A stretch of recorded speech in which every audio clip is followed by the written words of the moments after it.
This episode is brought to you by Amazon Prime. There's nothing sweeter than baking cookies during the holidays. With Prime, I get all my ingredients delivered right to my door, fast and free, no last-minute store trips needed. And of course, I blast my favorite holiday playlist on Amazon Music. It's the ultimate soundtrack for creating unforgettable memories. From streaming to shopping, it's on Prime. Visit Amazon.com/Prime to get more out of whatever you're into. Hey, it's Austin James. If you're like me, trying to live your best life while living with diabetes, you can relate to worrying if you're doing a good job managing your diabetes. I use the Freestyle Libre 3 Plus sensor to get real-time glucose readings and see the impact of every meal and activity to make better decisions. The Freestyle Libre 3 Plus sensor can help me live life with diabetes on my own terms, and it gives me more time for the things I love, like being a dad and a musician. Now this is progress. Learn more at freestylelibre.us. For prescription only. Safety info found at freestylelibre.us. Chronic migraine is 15 or more headache days a month, each lasting 4 hours or more. Botox, onabotulinum toxin A, prevents headaches in adults with chronic migraine. It's not for adults with migraine with 14 or fewer headache days a month. It prevents, on average, 8 to 9 headache days a month versus 6 to 7 for placebo. Prescription Botox is injected by your doctor. Effects of Botox may spread hours to weeks after injection, causing serious symptoms. Alert your doctor right away, as difficulty swallowing, speaking, breathing, eye problems, or muscle weakness can be signs of a life-threatening condition. Patients with these conditions before injection are at highest risk. Side effects may include allergic reactions, neck and injection site pain, fatigue, and headache. Allergic reactions can include rash, welts, asthma symptoms, and dizziness. Don't receive Botox if there's a skin infection. Tell your doctor your medical history, muscle or nerve conditions, including ALS, Lou Gehrig's disease, myasthenia gravis or Lambert-Eaton syndrome, and medications, including botulinum toxins, as these may increase the risk of serious side effects. Ask your doctor and visit BotoxChronicMigraine.com or call 1-800-44-BOTOX to learn more. Thanks for choosing this free Anfield Index podcast. If you'd prefer to listen to this or any of our other shows without adverts, then now's the time to check out Anfield Index Pro. With AI Pro, you can supercharge your entire listening experience. You'll not only get all of our podcasts without the ads, but you'll have them far faster with our Quick Publish feature available exclusively for subscribers. AI Pro also puts you in the heart of our sound studio, with an option to listen to many of our shows live and interact with the podcasters in real time as the shows are recording.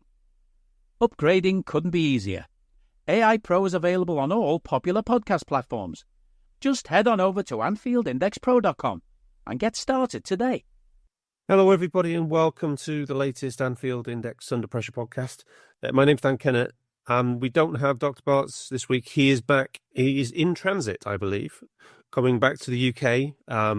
He obviously couldn't get enough of this wonderful weather we're having in the UK at the moment. But he will be with us for the next one against Tottenham. But I do have the rest of the team. First of all, it's Mr. Simon Brundage, Chief and Si. How are we doing? Oh, all good. Way more excited than people are on the internet, it seems. About LFC generally? Yeah. Well, 10v11, it's hard, mate. I'm with you. It was impressive. A very impressive point as points go. And the boy wonders with us also from the Times of London. It's Mr. Hamzah Luna. Evening, Hamzah. Good evening. That's the chirpiest I've ever heard Simon before a League Cup match. Hey! It's fair. Oh, dear. I totally forgot it existed. Are we going to be able to have the pod with you next week if we select first teamers tomorrow? So when? If we select first teamers tomorrow. Are any of us expecting us to not? Though Virgil's words yesterday definitely gave me some encouragement. Okay. So if I just list off some names, right? Just give me a categoric no if they're definitely not going to be involved at all. Trent. Right. Instead of that, you read off a name and I will tell you where they are in relation to their season numbers. Okay. Trent. No. So Trent's at 115%. Yeah. Verge. No. Virgil's at 127%. Let me go to all. So these are based on us winning this cup and getting knocked out of the FA Cup. Mo is on 86%, but if he plays in that game, I might run to Southampton and nail down on a slot to his hands to his feet. Yes. And I guess they're the three people want no one near this match in particular. But I'm guessing all of the first choice midfield, considering we only have 4 midfielders as well. Yeah. So we've got 171%. We've got 131%. We've got 315% of these employer averages. That's great. Yeah. Like, it's absolutely absurd. What on earth are you doing? So you are looking for Jayden Dans, Luke McConnell, Trey Naomi, Nallo, Norris, all the kids, basically, all the academy lads. That's what you want. I would hope for an acknowledgement of the very privileged position we find ourselves in. Nobody expected this situation. I was pretty much alone in me expecting us to have this kind of points total at this point of the season. No one else did, and I definitely didn't expect us to be this far ahead. Yeah, no one expected. No, we'll never ever get a better chance to win the league than this, will we? This is ours for the taking. If I'm on board with everybody else, right? I don't think it's bottle. If we don't win the league this season from this position, it's our fault.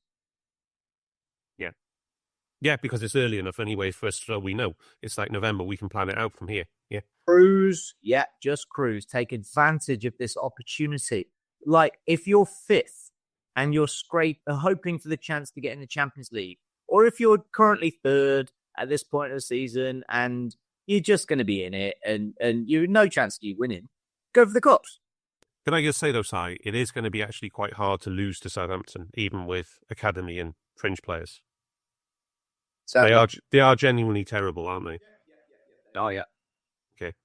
Just a quick one. Go on. I think Chiesa, Jota and McAllister might play. Do they need top-ups? So Chiesa should be playing in this game because he needs to play. I don't want... So if we... Because that like just sir. Pardon? Mac doesn't need to play because he'll be... Mac doesn't need to play. Mac can get his load up in training. But if I'll be less worried about Mac, right? Can we all agree that Jota might not be injury prone in the way that Lallana or even Studge were, picking up repeated groins, hamstrings? What happens to Jota is that his insanity puts him in positions where people fall on it. Yeah, he's feisty, isn't he? He's physical. He likes getting in there, fighting all the time. Yeah. He is so. He has missed. I think he's missed something like 62 games. Yeah. From contact injuries. Yeah. And he just keeps getting. He's had 7 contact injuries in a row, and I don't want to give him the opportunity. I don't want to waste Premier League minutes because it's going to happen again at some point in the season in this game. So he might need to increase his acute load so that we can ramp up his chronic load so he can play in Premier League. Do it in training when somebody's not going to rely on it. Yeah. But just very quickly again, you mentioned this a lot, but I guess the opposite question to ask is, don't they gain anything from having it in a competitive environment? Do you not get a bit more match sharpness when you're training? There's no way in the world that we don't have match level training. If there is a week where we can have 11 on 11 training, there's no way that isn't uber intense. You're telling me Harvey is not busting his nut to prove that he should be in there as a Szobo, or that Darwin isn't trying as hard as he can to take gap post job. Like, these lads, they are balls out in training. It's going to be, if you go and spend 3 afternoons, because actually it's mornings these days, in 3 different Premier League clubs, right? You feel the quality and intensity. And you can also feel the difference in intensity between the top team and the bottom team. Like, it drops. We set standards. It's very often, very common for training to be harder because we're playing against better quality players than it is playing on Saturday. So the intensity is going to be higher. But if, let's say, McAllister hasn't played on the weekend because he was suspended, and he didn't play against Girona, who's also suspended, so his load might be a bit lower, but the other guys might have a high load. So how's he going to... Would he be training against them if they've already got a high load? Just do some running training. Would it just be individual stuff then? No. He'll be training. They'll all be doing team training. He'll be doing the same amount of. So if Chiesa's doing the equivalent, what would be the equivalent of, say, 40 sprints and deceleration, right? So he'll be doing that, and then he would then go and add in another 60 from working with Curtis. Like, there will be separate groups, and you just end up having to expand on the number of those moments that he has. That's all. Some will be working on reduced amounts, and they'll just be staggered. That's Curtis, the coach, right? Curtis the Jones. Oh, right. Okay, gotcha. Well, like you're researching for your next press conference there, Hamzah. I like that. Using Si as the sounding board. No, I think that might just help the listeners get a bit more insight. Absolutely. Yeah, it's like a press conference. That's Si who's on the stage. Anyway, so what you're saying, the only one who absolutely needs to play Si is Chiesa, because he hasn't played enough footy. Yeah. Oh, I would have Quans playing. I would have Chiesa playing. I would have Endo playing. Tyler Morton, who's injured, isn't he? Or was he on the bench? No, he's on the bench, yeah. So, as well. We might he'll be playing. McConnell, Sexy Time, Harvey would be playing. Like, those are the guys. I wouldn't even be playing Darwin.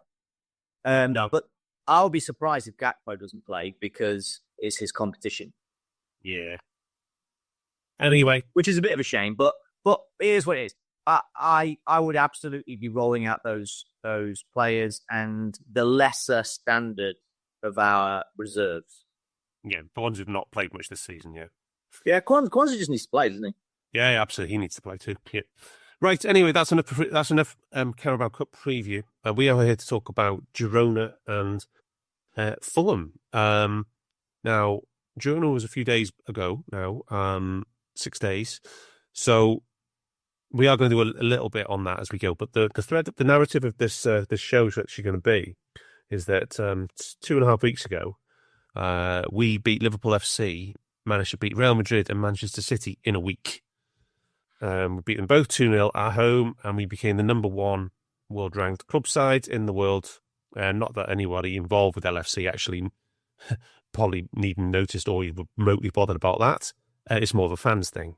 So, but the point is, we reached the peak. We beat our two biggest bogey teams of the last 7 years, handily at home. And then since then, we've had 3 quite mediocre performances against Newcastle, Girona, and Fulham, or results, so performances / results. So what we're going to do is we're going to try and look at why, and we're going to bring in all the possible factors of that as we go along through the games. But we are going to start off quickly with Girona. So Hamzah, I'm just going to come to you here on this one, because it was the standard 2 rotations. I think is now the normal for Arna, isn't it? Yeah. The key one was Alisson back in goal. Yes, first game back, and he was tested and he looked sharp. He made 5 saves in all and kept a clean sheet. He was probably man of the match. But yeah, that was a key change. Otherwise, quite strong team. Alexander Arnold, Gomez, Van Dijk, Robertson back 4. Szobo's like Gravenberch, Jones midfield. With McAllister suspended, as I mentioned earlier. Salah, Nunez, Diaz, front 3. That's pretty standard now, I think. Probably call that. Yeah. So yeah, that was a team, but they were very poor, I think. The intensity in the press was lacking, and the Girona caused some problems in the first few minutes, and then in stages throughout the match. It was quite interesting to see how easily we gave up a few chances. I mean, Daley Blend had one in the first few minutes that he should have scored. Brian Hill as well. But yeah, a few things to get into. But I think the key theme of this match was the lack of intensity, and that's why he's in the press, and that's why Slot was so upset afterwards. Yeah, and we'll definitely come on to that. So I got the stats pack from our own Dr. Barts. He's done all the stats pack as normal for you lovely people, and we put them out on socials and also in Discord. So the full match stats for this one, we got 59% possession for Liverpool. Penalty box touches 38-13. Shot count was very close, 15-13. Field tilt 74-26, so quite dominant there. 7-5 shots on target, reflecting what Hamzah's already said about Alisson's saves, making things look completely routine as if he's never been away. 11 shots in the box to 8.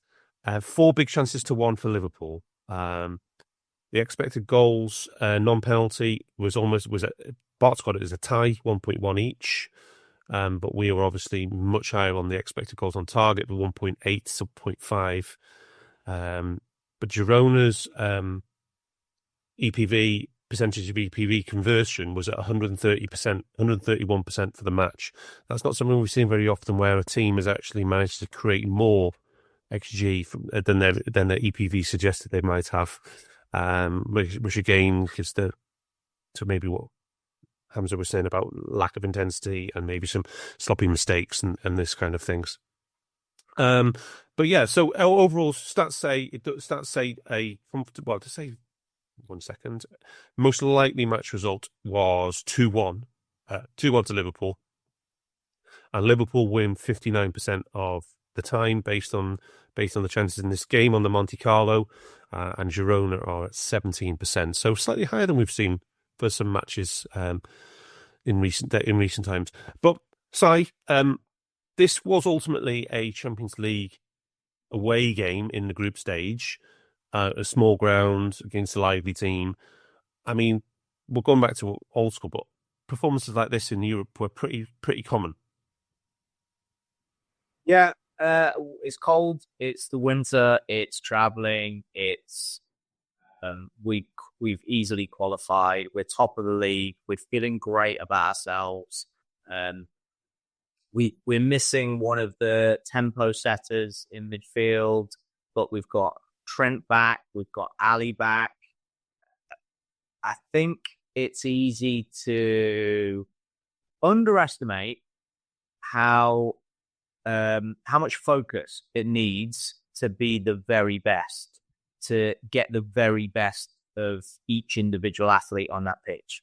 And if they just drop 1%, they're just a tiny bit off.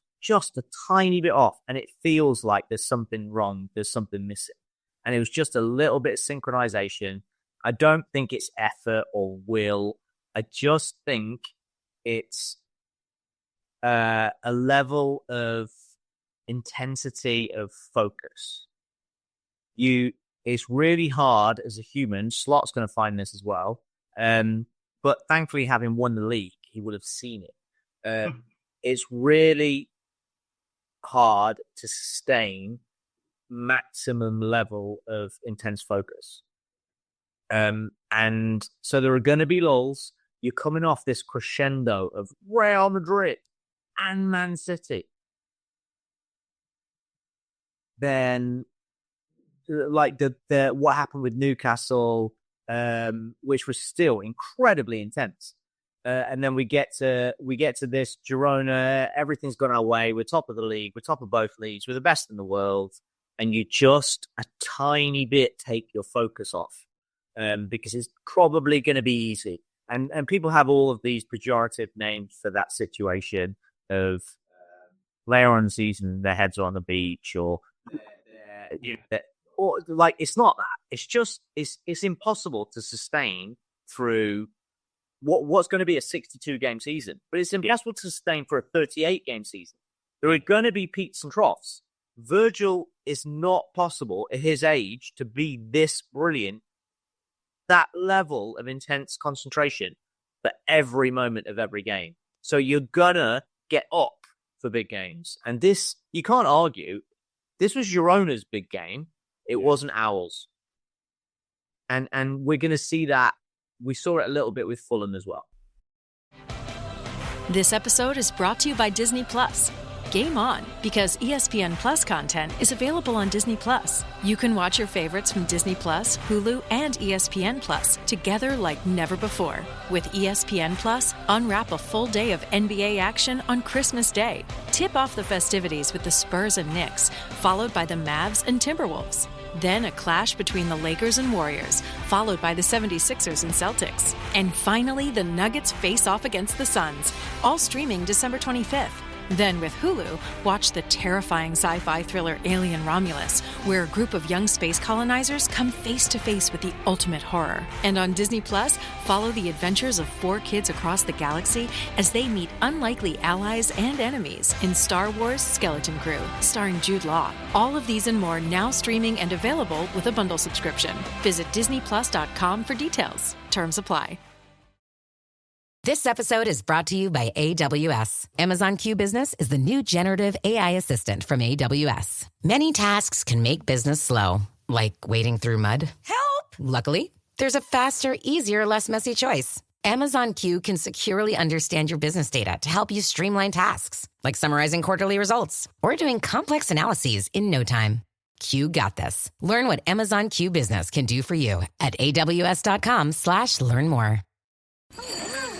This year, Santa's bringing the power of Energizer into his workshop. Whoa, the Energizer Bunny's got so much power. Wait, he's powered up all the toys. I think that means we're done for the year. I love this bunny. He's the hardest working helper the North Pole has ever seen. And he wants all your gifts to have the power of the #1 longest lasting AA battery. So this holiday season, stock up on Santa's and the elves' favorite battery, Energizer Ultimate Lithium. I don't need a VPN. I've got nothing to hide. Ha. This is what I used to tell myself before I hooked up with LibertyShield.com.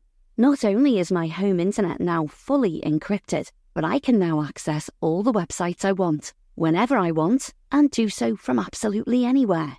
As a Liverpool fan, I love to know I can now watch every match, regardless of whether it's on UK TV or not. My Liberty Shield VPN makes sure nothing is blocked and guarantees me super fast streaming speed throughout that match. You can get connected right now with their software package, which includes a 48-hour no-obligation free trial and instant access to their apps for Apple, Android, Fire TV, PC, Mac and Android TV. Or go a step further like I have and get one of their pre-configured VPN routers. These small but powerful devices allow you to easily connect every device in your home to VPN, making it the perfect solution for smart TVs, Mac boxes, and games consoles.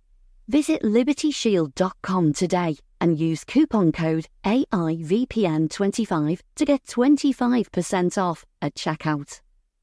So we've been quite privileged this season because we're 23 games into the Arne Slot reign now, I think.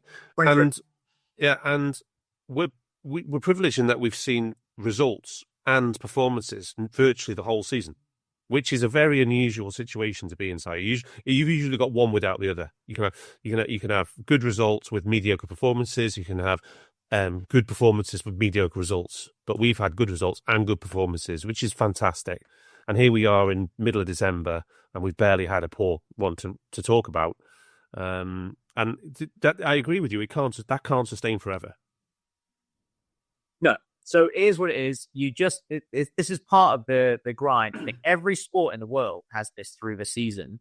And who comes out of the other side? There will be probably 2 lulls in the season where everything isn't quite going our way. It might be a couple of injuries. It might be what people perceive as apathy, but which is probably fatigue driven, given the grind that it is, and is how you manage to. You watch it with City, even though they'll not now this season, obviously, but in the past they grind out win. But it's not for the whole of their season. They're great seasons. They're winning 3-0 or 4-0, and they've got an XG difference of 2.5 to 4.5 for like a 10-game period, and then they'll have 5 games where they're winning 1-0.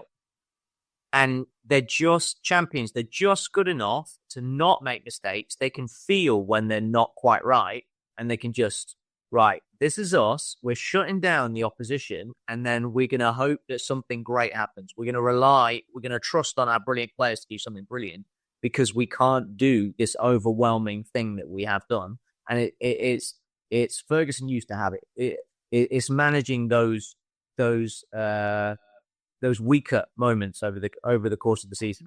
And this is our time. And I absolutely believe that we are, given what happened at the weekend as well. This is our tough time, but we'll come through it for sure. So, you've already alluded to it when we were doing this Southampton preamble and stuff earlier at the start of the show. And it's clear you do have concerns about the overall volume of minutes that keep the best players that have already played and are going to have to play. Do you think there's anything at the moment in the 3 games since City that is either fatigue related, what you might call generally fatigue related, or do you not have those concerns at this point? How are we looking on the fatigue index itself, Si? So we would always jump to a physical aspect of fatigue. So there are real physical issues that are on the rise, that risks are at hand. As I said before, that Grav has already passed against Real Madrid his career average, and he will hit his career peak in 4 weeks. It's madness. That we've got all of our boys, like Ibu is in February, even while he's missing, that he's gonna hit his career average in February, his career max in March. So we're demanding both physical outputs of players, but also if you think that Ibu plays 2,500 minutes a season, that's like 30 games, and he had already played 20 in a much shorter period of time. So he has no processes in place to be able to decompress after a game and then get back up again and get that and make sure, because it's really important that for in high performance that players can get up for a game, but then also way quicker than you or I can get back down, so that they can turn off their sympathetic nervous system, so that they can restore themselves on a cellular and neurological level, so they can get back to where they can relax, so they can recover. And Ibu's never done that before. He's not trained at that. He's not experienced at it. He doesn't. His mind and body has no system in place to do that. And we've got Gravs the same. So it's an interesting time for all of those lads. And we've gone into detail on who's gonna bust through their career maxes. But this is another thing that we have to not mitigate for. We just have to make allowances that exist. So we have to have a little bit of compassion and understanding that this is really, really hard. And there's a whole bunch of lads that have never done this thing before. And there might be 1 or 2 bumps in the road in each of those. In the best case scenario, they'll stay fit, but they won't stay in peak physiological and psychological condition. No. Peaks and troughs. Peaks and troughs. Obviously, this is a UEFA competition, so UEFA have distance and other stuff on their websites for their match reports. Did you see anything in this match on the stuff that caught your eye? Anything interesting in the physical data in this match? Oh yeah, just let me get it up, because as I said for the listeners, I didn't know that we were doing this game. I do have all of the details on this game. So they outran us, they outsprinted us. So it was 111.7, very just, to 111 dead, and they outsprinted us 156 to 123 sprints total in the game, which is it's not an inconsiderable chunk. But I think in all likelihood we were kind of saving ourselves and got ahead, and then managing game state at that point. But I don't even need to tell you. You know who our highest, most intense runner was. Szobo. There you go. And second, Hamzah. Who would be second? Luis Diaz. Curtis Jones. No. Grav. Wow. Amazing. Yeah, Grav's a beast. There wasn't a top speed in this game. So over the course of the season, none of our players' top speed was in this game. Yeah. Which I think is interesting a little bit as well. Because there was big transition moments in this game. Yeah. And there's I think it's interesting that none of our players managed to hit a top speed. Shows maybe they're a little bit lacking of freshness. Because they did have the opportunity. Can I just point out that do we remember, this is not the beginning of Darwin bashing or anything.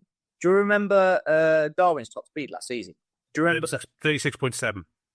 And you remember that he took the Premier League record until Harry Walker got it. Badly, yeah. But like there are 8 players that have broken that since. Yeah. 2 of them played for like Luton, didn't they, and stuff?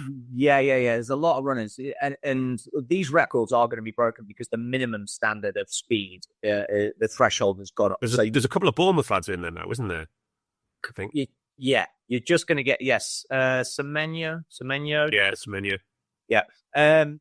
But my point with this is that, do you know what Darwin's top speed this season is?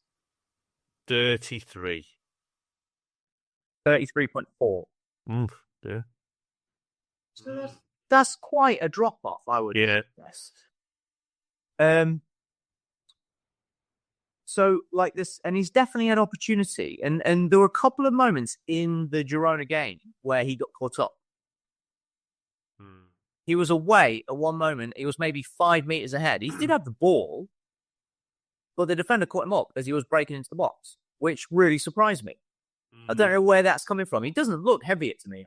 That might slow him down. I don't know if it's timing, conditioning. I know for a fact that they had been working deliberately on sprint stuff this season. They've had like sprint masterclasses in.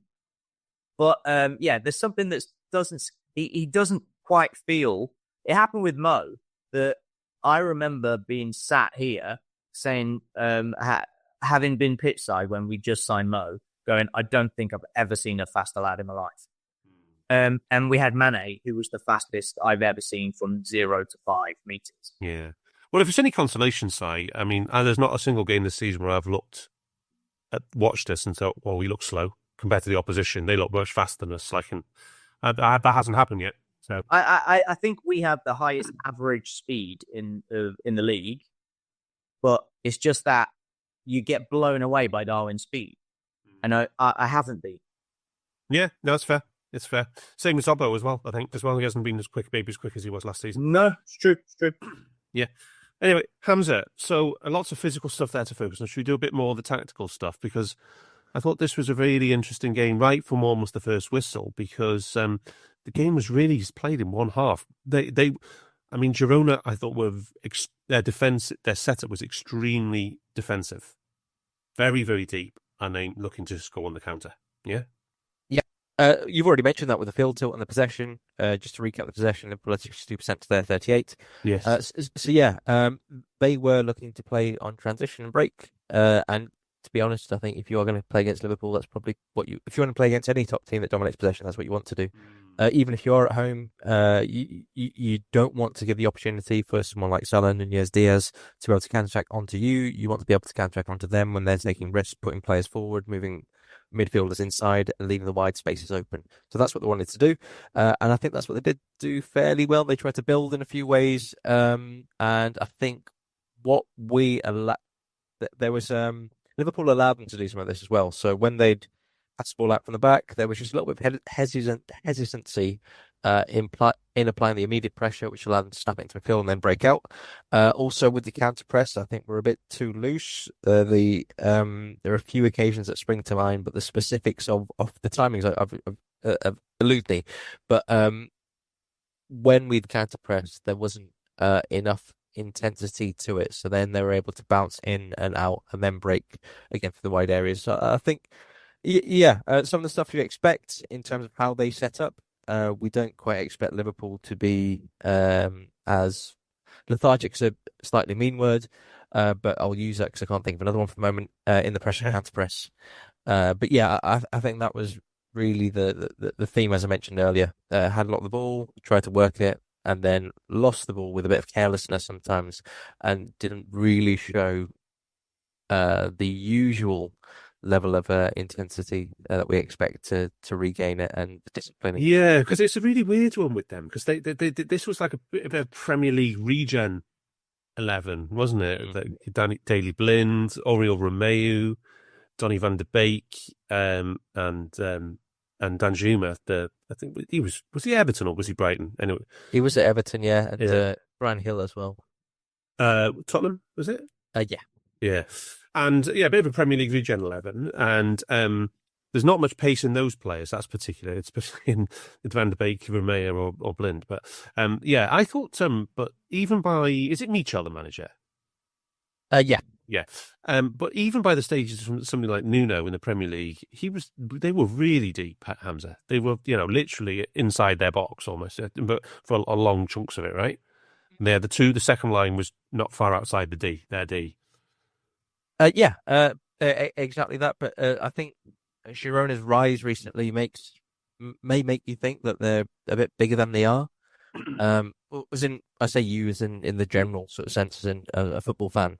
Yeah. But they are still, even though they're part of the City Football Group, and they try the rags to riches story there, Hamzah. Yeah, and where possible, they try to draw from the playing style that is meant to sort of run throughout the football group, but doesn't for a variety of reasons. I take it this is not their default game plan. Then this was something specifically for us.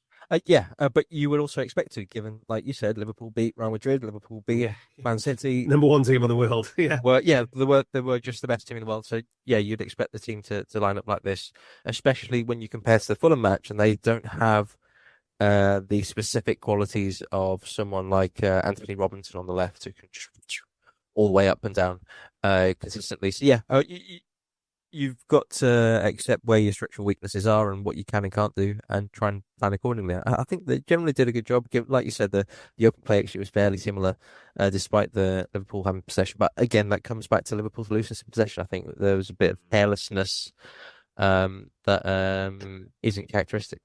And before the game, a lot of fans, a lot of transfer geeks were very excited to see Miguel Gutierrez, the left winger, in action, because there's been, I don't know how real these links are, but a lot of transfer speculation about him. How do you think he did, Hamzah? I think he did all right, but truthfully, I don't think I got to see enough of him because of the way that they were playing. So I struggle to give a full impression of him. I haven't watched him much outside of this. He was pacey. I can say that, I could confirm that. But yes, sorry, I know you're asking me for a bit more insight, but honestly, just given the way that they played, it was more of an opportunity sort of thing. Yeah, and we might need to get onto the videos more then to have a look at him, if onto the footage. He did have, I think he had one shot and a bit of XA from what actually I've got that up here. 0.1 XA and 0.03 XG from a shot on the left side of the box. Single game scouting is always a bit hard. Absolutely. They got around it with there wasn't anything standout, was there? Yeah. No. So what I would say, Hamzah, is that in this game we've got this really good thing all season long about not letting opponents have shots in the danger zone, which is draw the line between the width of the post and the penalty spot. And yet again, we didn't concede any shots in that danger zone in this box. But if you expand that out to the width of the 6-yard box and just going past the penalty spot, that's where they seem to have quite a few chances. They sort of 7, 8, 9% shots, that kind of thing. They obviously had one, and if those come from sort of fast break situations, that's where the value of those shots increases. So the question is, Hamzah, is if we had quite a few, not in the danger zone, but in that. Did you see anything that was giving you cause for concern about the way we were playing as a team that was, leading us to concede a few more shots than we've become used to this season? I think when you play and you've got possession and you're hyper field, it's natural that there is the potential for an opponent to break onto you, and when they catch you in transition, that they probably are going to get shot centrally, right? Mm-hmm. In that case, what you're looking for is suppression at source. So once they actually get the transition and they're breaking through the wide area, you're going to concede a chance of some sort. Maybe you'll get a player that comes across and clears it. It might be Van Dijk that comes over and stops it, Alisson that catches it, or whatever, Gomez. But generally, if they're in that position anyway, they're going to do something with it. They might get a corner, they might get a deflected clearance, they might get a shot.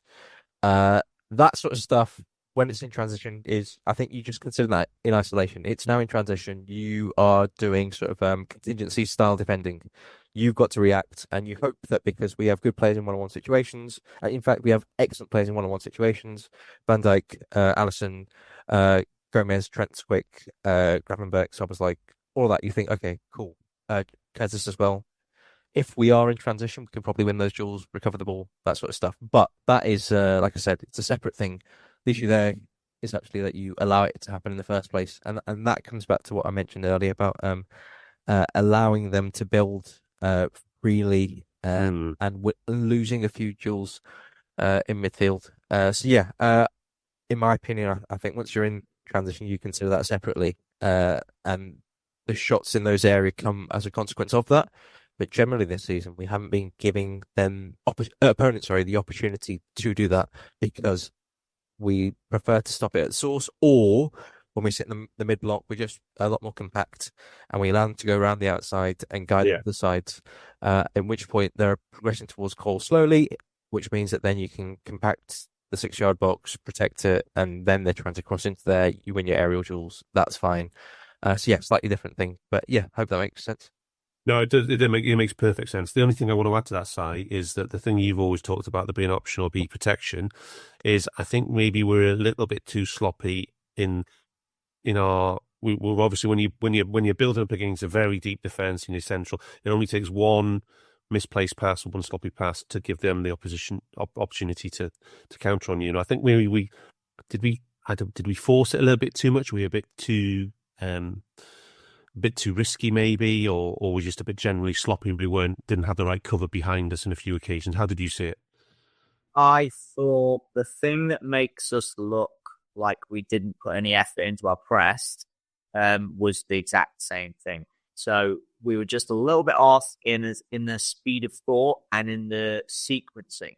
So I talk about dancing all the time when it comes to coaching, and how the formational dance of our team, I think it's been between good and brilliant at varying points of the season. I feel like it's going to be closer to brilliant more often the more time Slot has on the training ground with the lads. In this game, I think we've just seen two of the lowest quality dancing performances as a sequence, as a formation. There are just little gaps because we've got players in slightly different positions and slightly different roles that have to cover slightly different distances. So there are bigger gaps between and gaps at different times than the players that involved they're expecting. So our press looks a little bit off, and the unconscious passing decisions look a little bit off because players aren't exactly where they're kind of expecting them to be. Does that make sense in my big ramble? No, can I just point out, right? There's a little. I hate us finding these things, just in case people are listening. Right? But since Ibu's been out, people are attacking our right hand side again, as though they're attacking Trent. Like they can get at us all of a sudden, isn't it? Yeah. He was a bit of a wall this season, Ibu Konate. He was sensational. To be fair to them and to Ibu, right, is that they weren't doubling up on him, but now they are. So they've seen a little potential chink in the armor, and they're really giving it a go to try to kick through that side, and you're not bothering to attack down the right hand side. So this season, the opposition averaged 29% attacked down their left-hand side against us, down our right-hand side. So it's actually the least of the three left, middle, or right zones. And since Ibu's injury, it's now 46% of attacks have been down our right-hand side, which there was getting with Bradley, and then Trent's coming back. Yeah. But either way, you don't have that structure. Also, for two of those, you don't have Mac, which which I appreciate he doesn't play on the left, but what he does doesn't play on the right. But what he does do, he affords Grav a peace of mind that he knows exactly where he is to his left shoulder. Hey guys, it's Eddie Gibbs from Anfield Index here. I hope you're enjoying this podcast, and I'm sorry to call time on the show before it ends. In the current climate, it's tougher than ever before to offer podcasts for free. At Anfield Index, we produce over 75 free shows every month, which I'm confident is unparalleled in the LFC sphere. Whilst we'd love to offer everything for free, the production costs now make this impossible. That said, we don't want to follow the model of other channels and lock all of our content behind a paywall. So what we've decided to do is to continue offering every show for free, but cut that offering to 30 minutes on our longer shows. So to get all of our shows in full and enjoy the best of everything we have to offer, we really hope you'll consider supporting the channel and signing up at AnfieldIndexPro.com. For about the price of 1 cup of coffee, you'll get every podcast in full with 0 ads. You'll also get access to our LFC VIP community, where you can enjoy live podcasts, engage with our podcasters, and chat with other Reds in real time. So that website again, AnfieldIndexPro.com. Join today. This podcast is part of the Sports Social Podcast Network.